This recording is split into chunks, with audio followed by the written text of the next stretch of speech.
Hello guys, good morning, જય શ્રી કૃષ્ણ, જય સ્વામિનારાયણ. કેમ છો બધા? તો આપણે અહીંયા ફર્સ્ટ બ્લોગ છે અને આજે આપણે ઘરની સાફ સફાઈ કરવાની છે. એટલે આપણે આપણા રૂમની કાલે એક રૂમની સફાઈ થઈ ગઈ, બાર ઓસરીની, અને આજે આ એક રૂમ બાકી છે. રૂમની સાફ સફાઈ ચાલે છે. તો તમે જોઈ રહ્યા છો, આપણે સાફ સફાઈ કરવાની છે. હું તમને બતાવું. આવી રીતે કંઈક છે. આ બેડ છે, આ કબાટ છે. અને હવે સાફ સફાઈ થઈ જાય પછી હું તમને રૂમ બતાવીશ. ગાઈસ, આપણે ઘરની સાફ સફાઈ ચાલે છે. ઉપરનું માળિયું કરી નાખ્યું છે અને હવે આપણે અહીંયા ઝાડા કાઢીને કચરા પોતા કરીને પછી આપણે રૂમ તમને હું બતાવીશ. જો અહીંયા યથુ સૂતો છે.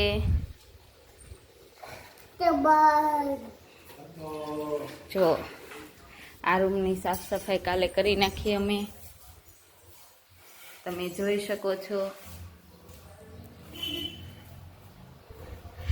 સામે પપ્પા છે, અહીંયા દીદી વાસણ ધોવે છે.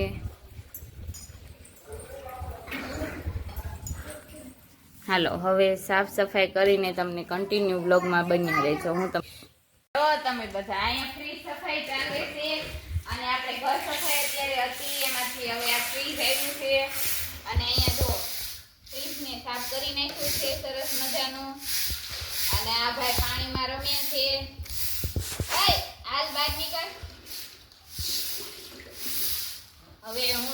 હવે અમારે છે ને ડેલો ધોવાનો છે, ત્યારે હું તમને બતાવીશ. જો ગઈસ, આ તમે કોમેન્ટ કરજો, આને શું કહેવાય.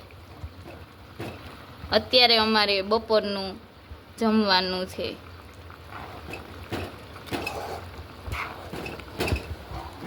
અમે ઘર સફાઈ કરતા હતા એટલે આજે નવરા થયા છે. તમે જો બપોરના કેટલા વાગ્યા છે?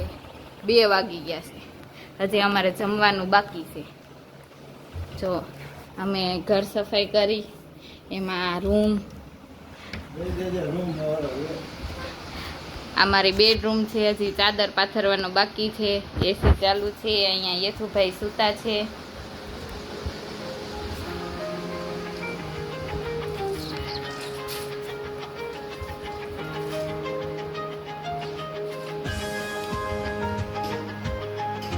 જો કેટલો તડકો છે.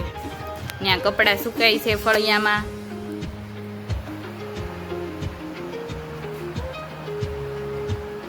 અમારે આ બાજુ ભાવનગર બાજુ તડકો છે. તમે કઈ બાજુ ના છો ગાઈસ? કોમેન્ટ કરજો.